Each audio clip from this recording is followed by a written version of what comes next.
कुंदन जी और हमारे अन्य साथी भी यहाँ मौजूद है।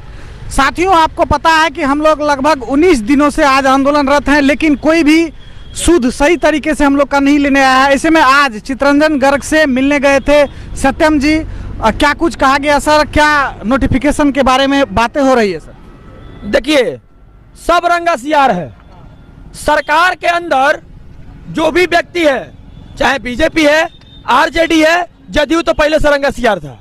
वो तो मर्द लगता है कि दुम हुआ साफ है, कभी ये महल चल देता है, कभी ये महल चल देता है, जदयू जिसका नाम है।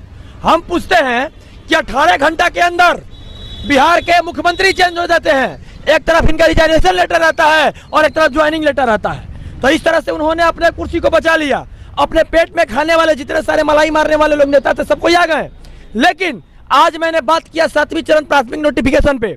हमने बोला चितरंजन गर्ग सर से, आखिर कौन सा मैनिफेस्टो, कौन सा सरकार है कि जो एक दिन में 134 करोड़ वोट को गिन देती है?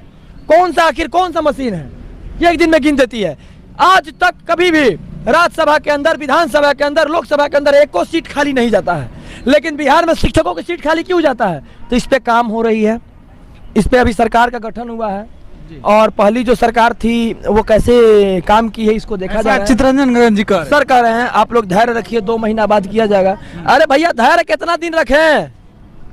पिछली सरकार कही थी अगले महीने कहकर 3 साल बिता दिए। क्यों रखे धैर्य? ये कह रहे 2 महीना धैर्य रखिए। अरे भैया, हम धैर्य क्यों रखें जी? अब कितना धैर्य रखें? 3.5 साल से धैर्य रखें जी। कितना धैर्य रखें?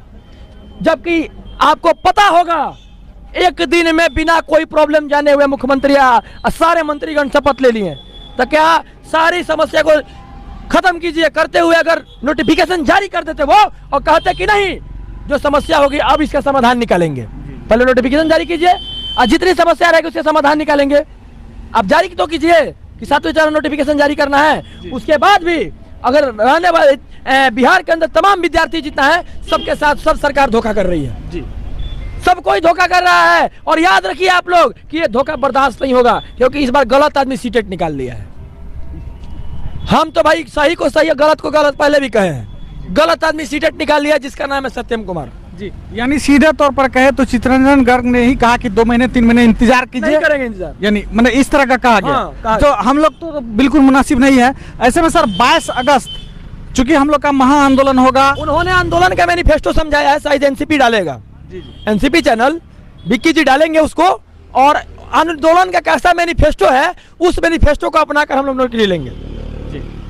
चितरंजन गर्ग सर आंदोलन के मैनिफेस्टो डाले हैं, किस तरह से आंदोलन करना है, किस तरह से हम लोग विजय हुए थे, किस तरह से सारा चीज वही काम कर। यानी उन्होंने बताया कि पिछले जब वो छात्र दौर में थे तो किस तरह से उन्होंने आंदोलन करके विजय प्राप्त किया। विजय प्राप्त किया। सेम हमको लगता है कि जो हमारे नेता में है, जो हमको तरीका समझा उस तरह से करना उचित रहेगा और उस तरह से करेंगे भी। यानी कि उन्हीं के हथियार से अब उन्हीं को जो है, नहीं हथियार उनका नहीं, हथियार तो मेरा ही रहेगा, लेकिन तर्क उनका रहेगा। और बिहार के अंदर आने वाले तमाम विद्यार्थियों से मैं कहूंगा कि आने वाला 57 दिन अगर आप लोग पटना की गर्दनी बाग की धरती पे नहीं आए तो आपका बाल बच्चा आपसे पूछेगा और आपकी समाज पूछेगी और आपकी परिवार पूछेगी के दिन आइए और अपना औकात दिखा दीजिए, क्योंकि रंगा सियार बन के कितना दिन घर में रहिएगा। ऐसे में हमारे साथ कुंदन जी है। सर कुंदन जी, 22 अगस्त को हम लोग का महा आंदोलन है और कई सारी रणनीतियां उस पर बन रही है, अभी गुप्त रखा गया है। तो आप आम अभ्यर्थी को क्या कहेंगे, चूंकि आप जमीनी स्तर से जुड़े हुए हैं, किस तरह से क्या घटनाक्रम हो रहा है सभी को पता है। नोटिफिकेशन की बात कहां तक आगे अभ्यर्थियों को अवगत कराएं, और जो अभ्यर्थी भ्रम में हैं कि हमारे साथी वहां लड़ रहे हैं, हमको विज्ञप्ति मिल जाएगा, हमको जाने की क्या जरूरत है, उन अभ्यर्थियों को आप क्या कहेंगे? सबसे पहले तो हम बता दें कि हम लोग गए थे, जो राजद के प्रदेश प्रवक्ता हैं आदरणीय चितरंजन गर्ग सर, उनसे मिलने, और मिलकर हालांकि हम लोगों का साथ उन्होंने शुरू से दिया है।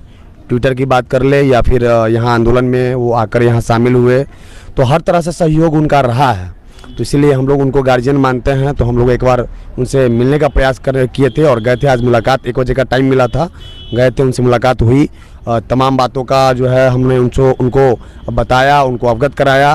तो वो हम लोगों को एक ही बात बताया कि अभी सरकार नई बनी है, अब थोड़ा सा आप वक्त दीजिए।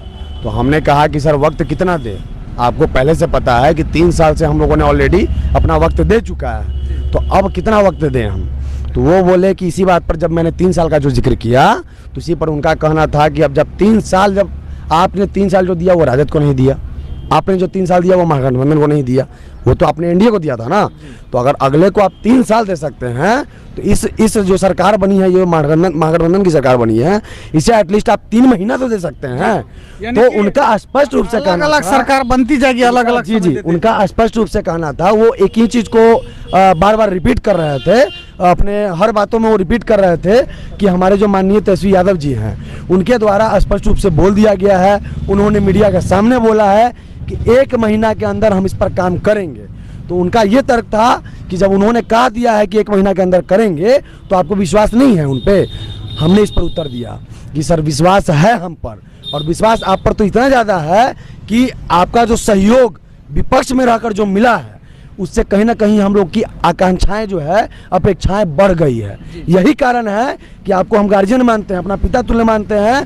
तो अपना घर के छोटे लोग थोड़ा सा वक्त दीजिए, थोड़ा सा पेशेंस रखिए। हालांकि सत्यम जी बहुत एग्रेसिव होकर बात